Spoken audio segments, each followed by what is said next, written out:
Hi, I'm Dr. Usha B.R. I'm a consultant gynecologist, laparoscopic surgeon and fertility expert. I'm practicing at Usha Specialty Clinic, which is a dedicated center for fertility, laparoscopy and maternity, which is situated in JP Nagar 2nd Phase, Bangalore. Laparoscopy is the state-of-the-art care for surgical management of fibroids these days. Now what do we do in laparoscopy is we operate through small keyholes of 5 to 10 mm and we try to take out the fibroid completely within these small holes itself. So there are 3 important steps in laparoscopic myomectomy. We usually operate through 4 ports when we are operating. Now the first step here would be where we make a small incision over the fibroid and we enucleate the fibroid.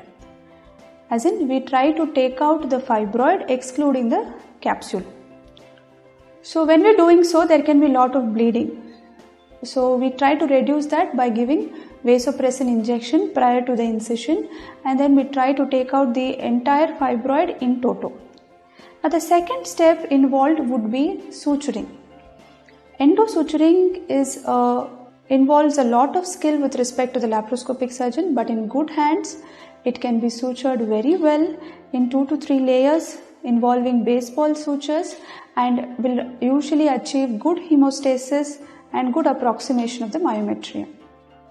Now the third step would involve retrieval of the enucleated fibroid. Now the fibroid is taken out from the uterus, it is in the abdominal cavity, it has to be taken out through the small keyholes. How do we do that? Now we are talking about a keyhole as big as 10 to 12 mm only. So through that we put in a morcellator which will try to morcellate or make the fibroid into small pieces and then it is taken out.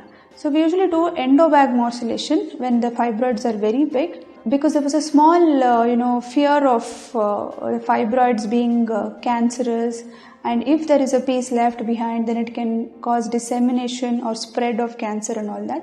So whenever we are suspecting such things, we put the fibroid into a bag, what we call as endobag, inside the abdomen, and under vision it is made into small pieces inside the bag, and we take out the small pieces. At the end of it we also take out the endobag. So the specimen is retrieved without any bits being spilled into the abdominal cavity. So in that way we can make the laparoscopic myomectomy very safe.